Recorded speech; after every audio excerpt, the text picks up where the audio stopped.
تو یہ طواف اللہ پاک کیوں کرواتے ہیں؟ عجیب سا سوال ہے نا بھائی. آپ اللہ کے مہمان بن کے گئے ہیں، آپ کی تو خاطرداری بٹھال کے کرانی چاہیے تھی، دستر لگنا چاہیے تھا. یہ اللہ پاک طواف کیوں کرا رہے ہیں اپنے گھر کا؟ آدم علیہ السلام کو جب اللہ رب العزت نے بنایا،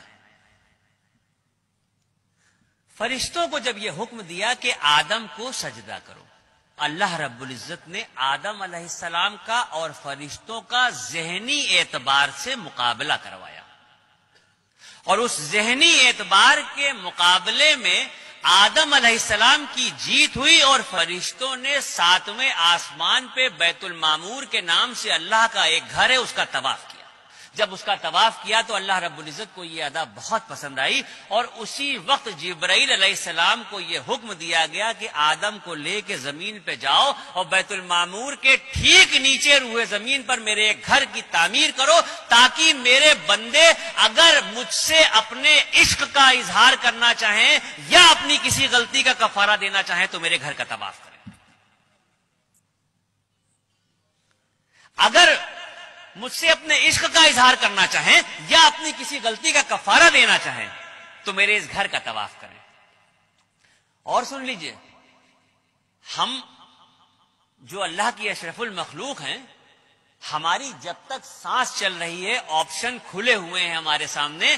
ہم زندگی میں جتنی بار چاہیں مکہ شریف جائیں، جتنی بار چاہیں حرم شریف جائیں، اور جتنا چاہیں اتنا طواف کریں. لیکن وہ جو بیت المعمور کے نام سے اللہ کا گھر ہے جس کے فرشتے صرف طواف کرتے ہیں، تو 70,000 فرشتے روز اس گھر کا طواف کرتے ہیں، اور ایک بار جو فرشتہ طواف کر رہا ہے قیامت تک اس کا دوبارہ نمبر نہیں آئے گا. اتنے فرشتے ہیں، اس درجہ طواف ہو رہا ہے کہ ایک بار جو طواف ہو رہا ہے وہ دوبارہ نہیں آئے گا. اب یہ جو زمین پہ خانہ کعبہ کی تعمیر ہوئی، تو اب تو ترقی ہو چکی ہے دنیا میں، ہر چیز آسان ہو گئی ہے. آپ گوگل پہ دیکھ سکتے ہیں، نقشہ اٹھا کے دیکھ سکتے ہیں، موبائل پہ دیکھ سکتے ہیں، کسی بھی طرح سے اگر آپ دیکھنا چاہیں آپ گوگل کے نقشے پہ جا کے دنیا کا نقشہ ڈالیے، اور دنیا کے نقشے پہ جب آپ دیکھیں گے تو پوری دنیا آپ کو گول دکھائی دے گی. یہ تو نقشے کے دیکھے بغیر بھی سب کو پتا ہے کہ دنیا گول ہے. اس دنیا کے گول کے بیچ میں جو سینٹر ہے، بالکل انچوں سے ناپ لیجئے، ایک ایک سوت کے حساب سے ناپ لیجئے، پوری جو گول دنیا ہے اس کے بیچ کا جو سینٹر ہے، اس گول سینٹر پہ یہ کعبۃ اللہ کی تعمیر ہوئی ہے. اب یہاں پر بات ختم نہیں ہوتی. یہ تو بات سمجھ میں آ گئی کہ دنیا گول ہے، اور دنیا گول ہے تو اس کے بیچ میں خانہ کعبہ ہے. یہ بات یہاں پہ ختم نہیں ہوتی.